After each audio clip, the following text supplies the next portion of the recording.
thing that anyone can tell me is that, yes, General Ham has been relieved of command, and that his deputy commander, General Rodriguez, has in fact been appointed by President Obama to assume command, and that would be General David Rodriguez, actually. This announcement was made on the October 18th. Again, sometime afterward, over a full month afterward, was the announcement of General Rodriguez's nomination made. Now, let me give you a little more information. And Rick, you and I don't know if we talked about this before the show or not. Admiral, excuse me, Admiral Charles Gouet, and it's Gauette. I'm almost positive I'm not pronouncing that properly. But the admiral was relieved of his command of Carrier Strike Group 3, which is currently located in the Middle East. Now, you say, well, so what? Well, I'll tell you what. Carrier Strike Group 3 is one of 5 U.S. Navy carrier strike groups currently assigned to the U.S. Pacific Fleet, and it has the USS John C. Stennis at its flagship, and it is currently standing picket in the Middle East area, and would have been the strike group to respond. Admiral Gouet, and we'll just call him the Admiral from now on. The Admiral was relieved of his command for, quote, and let me get the exact quote here. I want to make sure I'm saying this exactly the way it's written. Allegations of inappropriate leadership judgment that arose during the strike group's deployment to the Middle East. There is a report that states that the admiral's firing by President Obama was due to this strike force commander disobeying orders when he ordered his forces on the 11th September to, quote, assist and provide intelligence for American military forces ordered into action by U.S. Army General Carter Ham, again, who has since been relieved of command as well. Now, again, I told you of my efforts to track down this story. What I can tell you is that General Ham had been in command of AFRICOM since 2011. It was I believe the second commander of this unit. He has been in command since 2011. Now, I will also tell you that as a career soldier, command assignments for flag level officers are always 2 years long. Right. Now, forgive me if I'm not a mathematical whiz, but 2011 was just a year ago. I do believe that is the case, sir.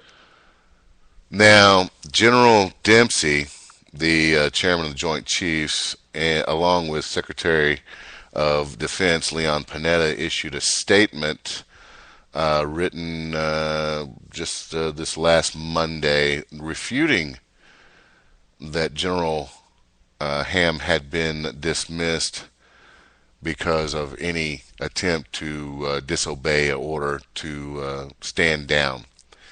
They further go on to state that, quote, General Ham's departure is part of a routine succession planning. Again, I will tell you, folks, commanding generals, field grade officers, in other words, battalion level or higher, their command stints are for 2 years. The only time you see a 1-year command stint is at the company level. A captain will be in command of a company for 1 year. An Army captain, not a Navy captain. Army generals, Army lieutenant colonels, full bird colonels and 1, 2, 3, 4 stars. Their command stints are for 2 years.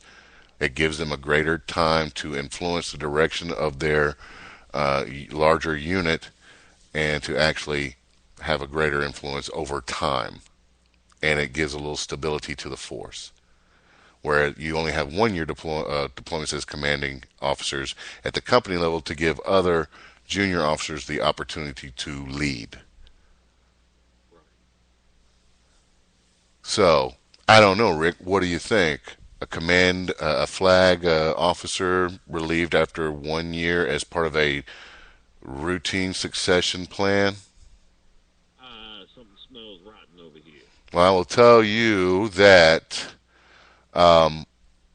according to the Seattle Times, a comment that I took from that paper, one of the editorials, or well, one of the comments from the article reads as follows: 37 years of military experience tells me this is a load of bovine excrement. That's bullshit for anybody who doesn't know the science around here. It is indeed. Yeah, okay, folks. Here's the bottom line. You have 2 flag officers in the region relieved within a short time after this fiasco. You have two former Navy SEALs that weren't even on the compound when the fighting began, that were asking for assistance, denied their request. They went anyway. They went anyway. And according to reports that I have seen, these 2 former Navy SEALs killed 60 enemy combatants before they were killed. Two Right. Navy SEALs took down, depending on the report, up to 60 enemy combatants. Boys and girls, that's putting lead downrange. Oh, absolutely. And they also extracted what was left of the consulate team and took them back to their own compound. Indeed, and then returned. Here's another interesting question for you. Reports have stated that one of those guys, someone there in the, or I believe it was Tyrone Woods, one of the former SEALs, is reported to be lasing the area where mortar fire was coming from. Now, why is he lasing it? Well, this is what you do for you to guide laser guided weapons and munitions on a target. Now, you do not lase a target until you have radioed in, I've got the target, uh, give me the heads up. Yeah, we got you. We're coming in. Go ahead and lase the target. We'll be there shortly. You lase the target. You hold the target designator on the target until the munitions come in and explode. They ride that laser beam in and explode. You don't lase the target until you know your munitions are at least in the air. Makes sense. Now, if everyone was given an order to stand down and everyone obeyed the order to stand down, and General Ham did not send any reinforcements, and the Admiral Coué did not send any aircraft, why was Tyrone Woods lasing a target? He I don't know. You got me. he is a Navy SEAL. He would know not to lase a target until his assets were in the air. He would know it. Right. Why was he lasing the target? Now, if you if you ask anybody on who watches Fox News, they're familiar with this story. They know what's going on, or at least they have an idea of what's happening. We played a sound clip last week where a reporter went to Obama campaign event and started asking the idiot college commies out there who support the bastard, what they thought of Benghazi and Ambassador Chris Stevens and how Obama was handling, and none of them none of them knew anything about it. You know why? Because they watch mainstream media. They watch MSNBC. They watch CBS, NBC. They go to the Huffington Post, and you know what they're getting on the subject there?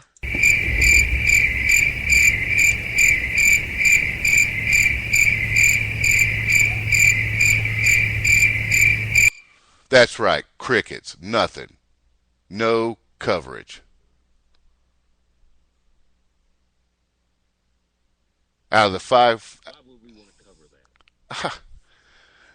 yeah, I mean, definitely. And you'd say you're not a shill for this administration. 4 out of the 5 Sunday talk shows on network television didn't even mention it. And the one that did only in passing.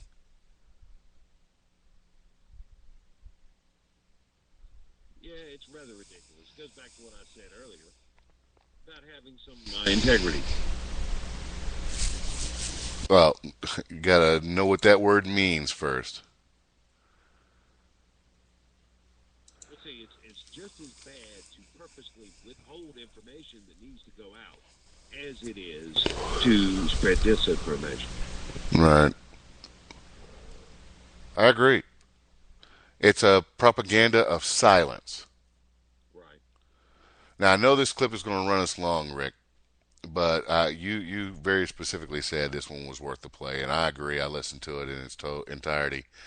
Rush Limbaugh, the almighty Rushdie, the guy kind of got everybody like us involved. Had a caller to his show just a few days ago that illuminated just how feeble these people's attempts to say they knew nothing about it are. And with your kind permission, sir, I give you Mr. Rush Limbaugh. Absolutely. Now to the phones, since it's Open Line Friday, it's Doug in San Antonio. Great to have you on the program, sir. Hello.